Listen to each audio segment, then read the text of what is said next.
बड़े है, शर्म की ऐसे बात कई है। और बहरीन तमाम है, जो तब तो अंतर्राष्ट्रीय इनके बिरादरी हस्तक्षेप है बहुत हो जाते हैं। वो कहाँ है, यहाँ पर पंचायत है, अगर अंतर्राष्ट्रीय मंदिर की कोई पंचायत वो बात होती कहाँ है, है, तमाम बड़े देश कहाँ है। बिल्कुल, लेकिन सवाल यही है कि पाकिस्तान की शह पर ये सब कुछ हो रहा है और ये खुला हो रहा है, ऐसा नहीं छिपकर, अब खुलकर हो रहा है। और अभी भी स्थिति ये है कि अंतर्राष्ट्रीय बिरादरी चुप है और मोहम्मद यूनुस को नोबेल देने वालों पर सवाल है। अब तो नोबेल जो पुरस्कार बांटते हैं ना, उन पर सवाल है।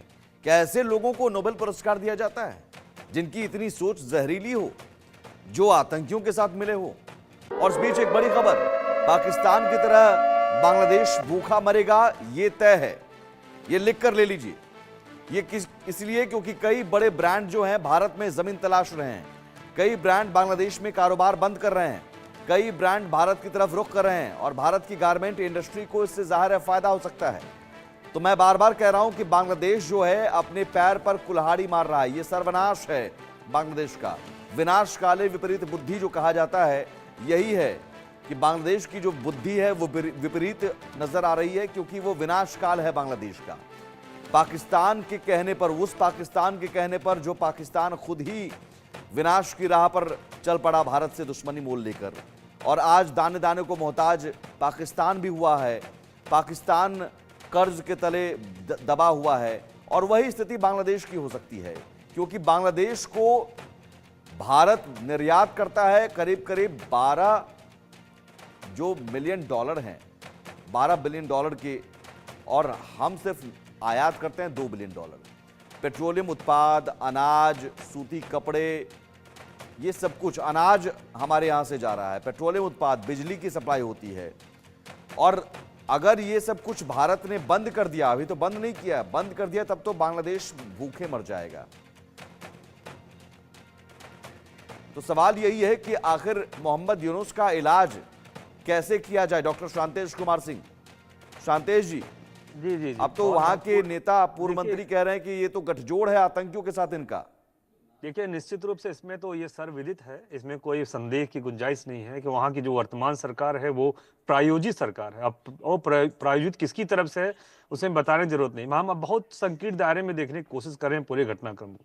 जब हम बार बार ये कर रहे हैं पाकिस्तान प्रायोजित है या पाकिस्तान उसको पूरा बैक कर रहा है या पूरा स्क्रिप्ट लिख रहा है, तो कहीं ना कहीं हम सीमित कर रहे हैं पूरे घटनाक्रम।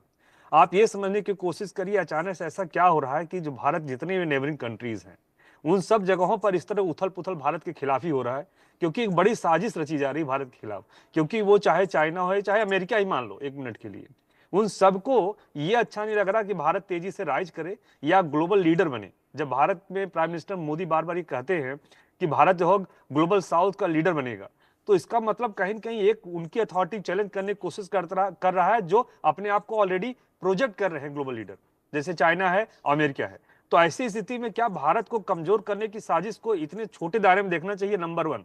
नंबर 2, क्या आपको लगता है कि पाकिस्तान की इतनी क्षमता है, जो खुद अपने आंतरिक संघर्षों में उलझा हुआ है, कि वो बांग्लादेश के घटनाक्रम को अंजाम दे पाएगा? निश्चित रूप से वो एक माध्यम है, एक पपेट है, जिसको यूज कर रही है बड़ी शक्तियां, जिसमें चाइना का नाम अगर लूट कोई आतिशयोक्ति नहीं हो गया। चाइना बहुत महत्वपूर्ण तरीके से कोशिश कर रहा है कि वो पाकिस्तान को यूज करके बांग्लादेश में डिस्टेबलाइज करे और उसको कहीं न कहीं एक ऐसे लाइन पर ले आए जिससे भारत के अंदर बेचैनी बढ़े।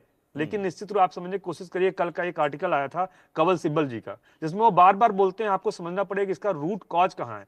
आप 1971 में घटनाक्रम देखिए, जिस तरह से घटना घटी।